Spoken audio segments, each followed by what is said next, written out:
क्या होगा भाई, संत हैं, मुसाफिर हैं, इधर आए हैं, इधर से क्या मतलब, इधर नहीं जा सकते?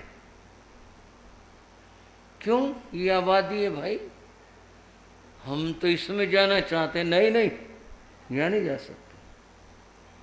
संतों ने प्रेम प्यार से बात करी, उससे कहा भाई हम संत हैं, हम पानी भर रहा नीचे इसलिए आए हैं। वो फिर थोड़ा सा नरम पड़ा, बोला देखो जी बात ऐसी है, मैं समझ गया बात आपकी, पर मैं तो पहरेदार हूँ, मेरी ड्यूटी है, कोई भी आदमी बस्ती में नहीं जा सकता और न मैं जाने दूंगा। फिर कैसे बात बने? वो बोला अगर हमारा जो सरदार है वो कह दे तो फिर तो आप स्वतंत्र जा सकते हो। बोले भी सरदार से मिला दो हमारे को। बोले मैं अपने किसी साथी को सरदार के पास सूचना देकर भेजता हूँ। उसने किसी साथी को, आसपास था कोई, उससे कहा भाई वो बोलो सरदार को कि वो कुछ साधु लोग आए हैं, बस्ती में आना चाहते हैं, आने दें या नहीं आने दें, क्या करना है? सरदार के पास सूचना पहुंची। सरदार ने सुना साधु लोग हैं। साधु शब्द मन को प्रभावित तो करता ही है, चाहे कोई भी हो, चोर भी क्यों ना हो, वो भी साधु सोचकर एक बार सुने साधु आए। वो बोला मैं आता हूं, मैं खुद ही आता हूं। और वो आया, आ करके साधुओं से मिला। साधुओं ने कहा भाई हम तो चातुर्मास के लिए जा रहे थे, वर्षा उतर आई और पानी भर रहा नीचे जंगल में, हम तो इस पहाड़ी पर आ गए और अब चातुर्मास शुरू होने जा रहा, हमने तो समय बिताना 4 महीने का, कोई तुम्हारे खाली झोपड़ी हो तो वो दे दो। सोच कर बोला झोपड़ी तो दे देंगे, पर एक शर्त है। क्या शर्त है? बोले तुम हमारे यहाँ अपना उपदेश प्रवचन नहीं करोगे। ये क्या बात है भाई? साधु तो कहीं जाएं, सामान तो बाद में रखेंगे, पहले पूछेंगे महाराज बखान होगा?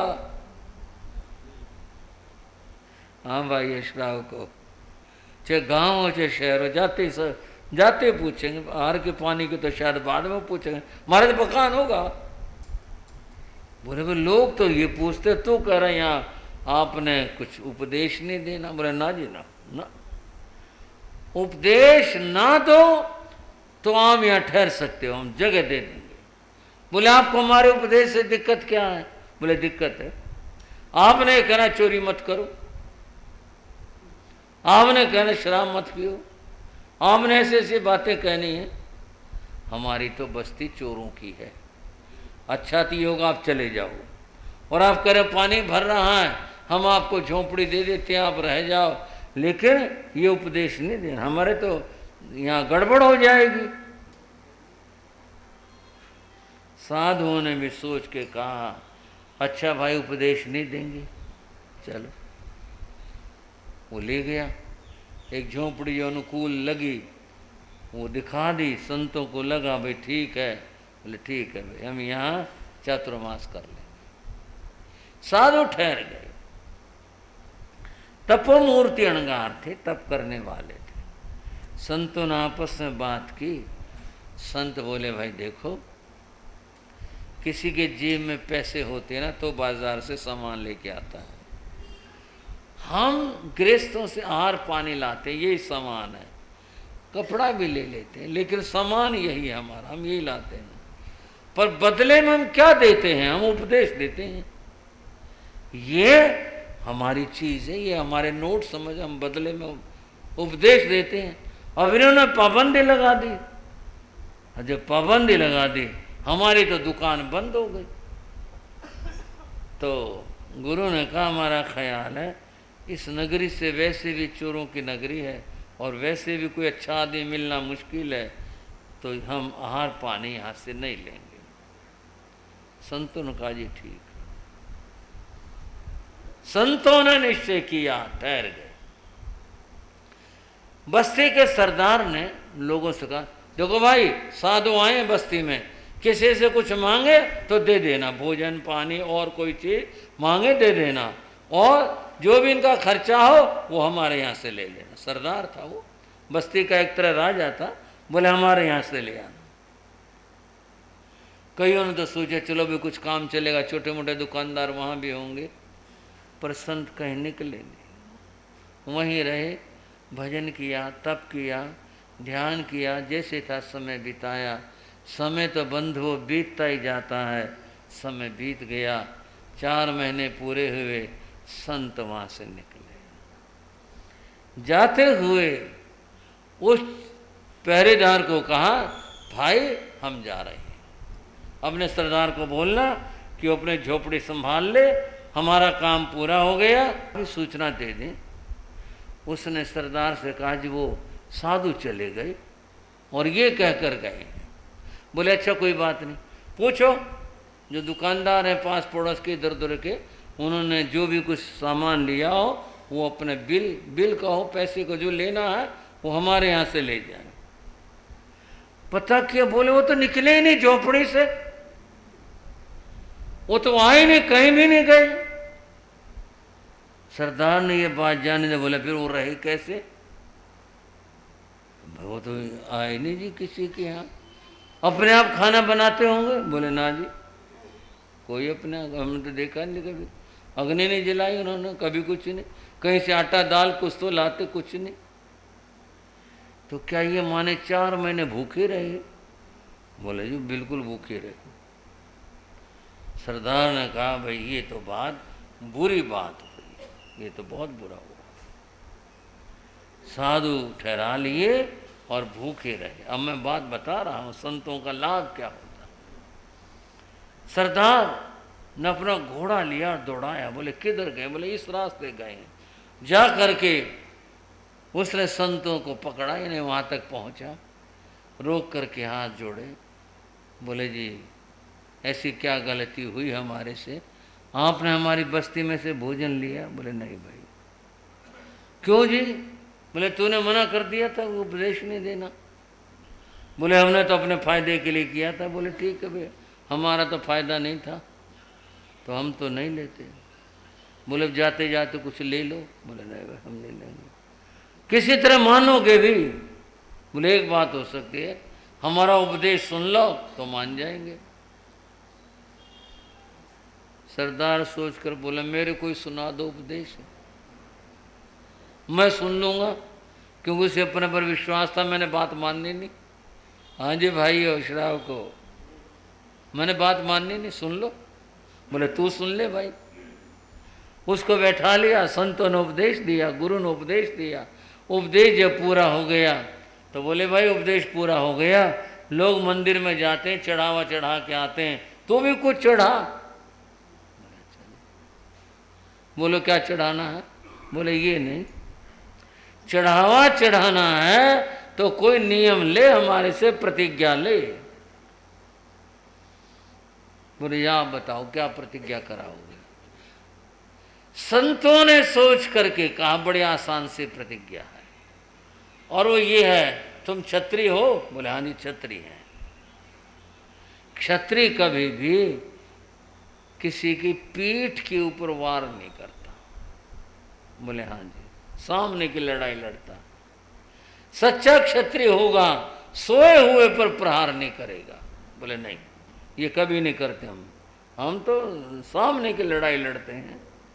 बोले ठीक, यही नियम कर ले, किसी सोए हुए पर प्रहार नहीं करना, किसी की पीठ पर प्रहार नहीं करना, यही नियम ले ले। बोले जी ठीक है करवा दो, ये तो ठीक है, इसमें हमारा कोई काम नहीं अटकेगा।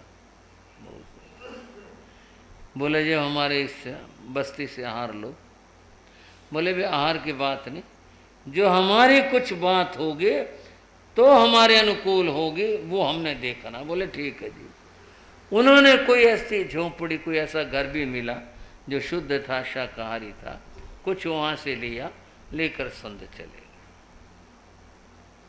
सरदार सोचता रहा बड़े कमाल साधु थे, 4 महीने तक कुछ नहीं खाया। बताओ हद हो गई। इतना समय बिताया इन्होंने।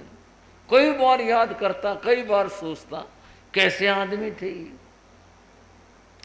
एक बार घटना घटी। घटना क्या घटी कि जो चोरपल्ली का सरदार था वो अपने सैनिकों को लेकर के कहीं दूर दराज में डाका डालने के लिए गया।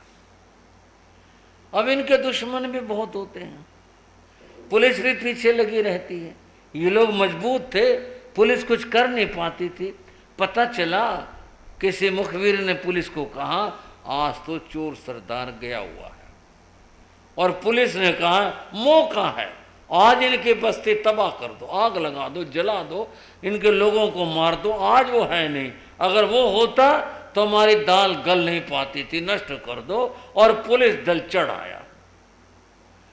सारी झोपड़ियों में औरों में हाहाकार मच गया, क्योंकि आदमी तो थे नहीं। ऐसी परिस्थिति में उसकी बहन थी। वो बहन कहने लगी अपने भाभी से कि देखो ऐसे मरने में तो कोई फायदा नहीं, मरे तो कम से कम मुकाबला करके मरे। मैं कोशिश करती हूँ। उसने अपने भाई के कपड़े पहने, अब तो कहानी सुलझ गई होगी। भाई के कपड़े पहने और स्त्रियों को आदमियों के कपड़े पहनाए और कहा शस्त्र लो और चलो लड़ने के लिए। और वो लड़ने के लिए सामने आ गए। जब सामने आई, पुलिस दल ने देखा, रात का समय था, चांदनी थी, कुछ दिख रहा था कुछ नहीं। उन्होंने देखा कि भाई ये तो गलत सूचना थी, जो सरदार है वो तो यहीं है और मारे जाओगे, भागो यहां से। और वो जान बचा के भाग लिए, बच गए, बस्ती बच गई, वापिस आ गए। घर आने के बाद में चोरपल्ली के सरदार की जो बहन थी उसकी सबने तारीफ करी, प्रशंसा करी।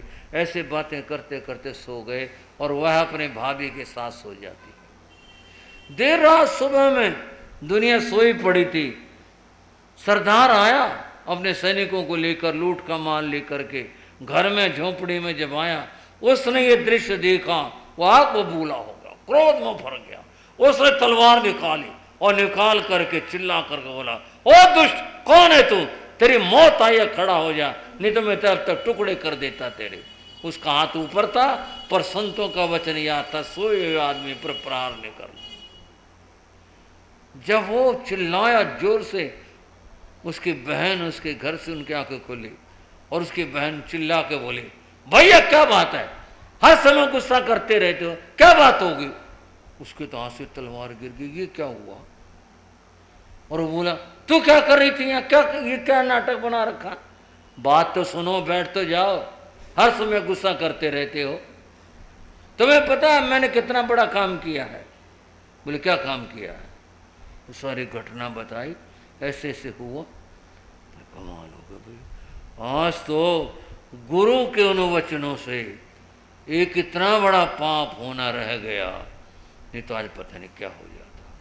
वो रोया कि देखो संतों के वचनों ने मैं आज बचा दिया, नहीं तो इतना बड़ा पाप हो जाता। पूछा क्या बात? बोले संतों ने कहा था सोए आदमी पर प्रहार नहीं करना, उस वचन ने मुझे रोक लिया। हमारे संत गाया करते हैं, एक वचन जो सतगुरु तेरा, एक वचन जो सतगुरु तेरा, जो बैठे दिल माय रे प्राणी, जो बैठे दिल माय रे प्राणी, नीची गति में ते नहीं जाए, नीची गति में ते नहीं जाए। एम कहो जिन राय रे प्राणी, एम कहो जिन राय रे प्राणी। बोलो साधु जी ने वंदना नित नित कीजे, साधु जी ने वंदना नित नित कीजे, पहर उगंत सूर रे प्राणी। बात थी संत अपने जब तक स्वाध्याय से चातुर्मास में लाभ उठाते हैं। गृहस्थों को लाभ संतों की वाणी सुनने का होता है, जो उनके कल्याण के लिए होता है, और संत के संग से कुछ सीखने को मिलता है। आपको भी निमंत्रण दे रहा हूँ, चातुर्मास है भाई और बहनों, समय निकालना, कुछ सीखने की कोशिश करना, कुछ सुनना। आपके सामने मैं भगवती सूत्र की चर्चाएं लेकर के आया हूँ। भगवती सूत्र परम हमारा शास्त्र है। भगवान और गौतम स्वामी का संवाद इतना महान शास्त्र है। कुछ सुनो जीवन के अंदर, समय निकालो, धर्म ध्यान करो। तो ये चातुर्मास श्रावकों के लिए और साधुओं के लिए, सभी के लिए उत्तम और उत्तमतम हुआ करता है। तो बंधुओं, ये चातुर्मास 2024 का आपके क्षेत्र को मिला है, आपने लाभ उठाना है। अब एक बात और कहूँगा, घड़ी देख रहा हूँ, पर कभी कभी तो मेरी भी स्वतंत्रता होनी चाहिए कि मैं भी अपनी इच्छा से कुछ कहता रहूं, पर ऐसा नहीं, फिर भी समय का ध्यान रखूंगा। बंधुओं, समय है, समय बीत जाता है। कोई आदमी बालू रेत की एक मुट्ठी भरे, जोर से दबा ले, जोर से, कि मैं मुट्ठी को मैं अंदर रेत को रखूंगा, रेत रुक जाएगी।